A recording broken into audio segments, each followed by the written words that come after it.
There's a quiet voice many of us carry. It doesn't shout. It doesn't demand attention. In fact, it thrives in silence. It whispers things like, "You're too much. You're not enough. If people really knew you, they'd leave." That voice is shame. And for those who have experienced trauma, shame doesn't just visit. It settles in. It rearranges the furniture of your identity. It rewrites your story without your permission. But here's the truth I want to explore with you today. Shame is not your identity. It is a learned response to pain. And anything learned can be unlearned. Today we're going to walk through 8 ways shame shows up after trauma. And more importantly, how we begin to loosen its grip. With faith, with truth, and with courage. 1. Terrified of making mistakes. Let me tell you about Sarah. Sarah was the kind of person who triple-checked emails before sending them. She would rehearse conversations in her head for hours. If she made even the smallest mistake, she would spiral into days of self-criticism. But Sarah wasn't afraid of making mistakes. She was afraid of what mistakes meant. Because growing up, mistakes weren't safe. Mistakes meant punishment, rejection, withdrawal of love. So her nervous system learned. Mistakes equals danger. Trauma wires us this way. But faith invites us into something radically different. In Scripture, we see a God who doesn't abandon people when they fail. Think about Peter. He denied Jesus 3 times. And yet he was restored, not rejected. Mistakes are not proof of your unworthiness. They are evidence of your humanity. Embarrassed that you're not normal. Shame loves comparison. Tells you, everyone else has it together. You're the only one who struggles like this. But what is normal, really? Trauma isolates. It convinces you that your reactions, anxiety, your triggers, your emotional responses make you defective. Let me share a second story. James grew up in a chaotic home. As an adult, he couldn't sit still in calm environments. Peace made him anxious. Stability felt unfamiliar. He used to say, "Why can't I just be normal?" But the truth is, James wasn't broken.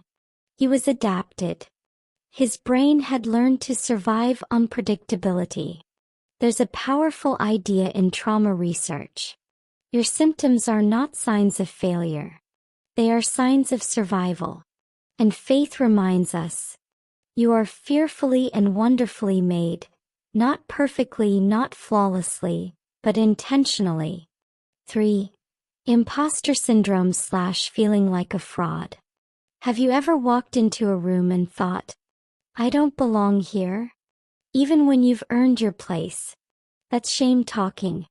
It disconnects you from your own accomplishments. It tells you your success is accidental, temporary, or undeserved. Here's the third story. Maria became a successful attorney. Top of her class. Respected in her field. But every day she walked into her office feeling like she was about to be found out. Why? Because deep down she still carried the identity given to her in childhood. You're not enough. Trauma freezes identity at the point of pain. So even when your life changes, your inner narrative doesn't, unless you intentionally rewrite it. Faith gives us a new identity language. Not fraud, but redeemed. Not unworthy, but chosen. Not imposter, but called. For reverting to a childlike state during conflict. Have you ever noticed how conflict can make you feel small? Suddenly you're not an adult anymore. You're overwhelmed, emotional, maybe even frozen. That's not weakness. That's your nervous system remembering. When trauma happens in relationships, especially early in life, conflict becomes a trigger. Your body doesn't see a disagreement. It sees danger. So it goes back to the last time it felt this way. and suddenly you're 8 years old again. Faith meets us here too. There's something deeply comforting about the idea that God meets us as children, not to shame us but to comfort us. Healing isn't about never feeling small again. It's about learning that even when you do, you're not alone. 5. Needing to be perfect. Perfectionism is often praised, but beneath it is a deep fear. If I'm perfect, I'll be safe. If I'm perfect, I'll be loved. Perfectionism is not about excellence. It's about protection. But it's a prison, because perfection is unattainable, and shame uses that to keep you stuck in a cycle of striving and self-rejection. Faith disrupts this cycle. Grace says, you don't have to earn what is already freely given. You are loved, not at your best but in your reality. 6. Feeling unworthy of love or kindness. This one runs deep. Trauma often teaches us that love is conditional, or even dangerous. So when kindness shows up, it feels suspicious, uncomfortable, even undeserved. You might deflect compliments, push people away, or sabotage relationships before they get too close. Because somewhere along the way you learned, I am not worthy of love. But let me say this clearly. That belief is not truth. It is a wound. Faith tells a different story. A story where love is not earned but given. Not because of who you are on your worst day, but because of who God is. 7. Feeling guilty for saying how you really feel. If your voice was ignored, punished, or dismissed in the past, you learn something powerful. Speaking up is dangerous.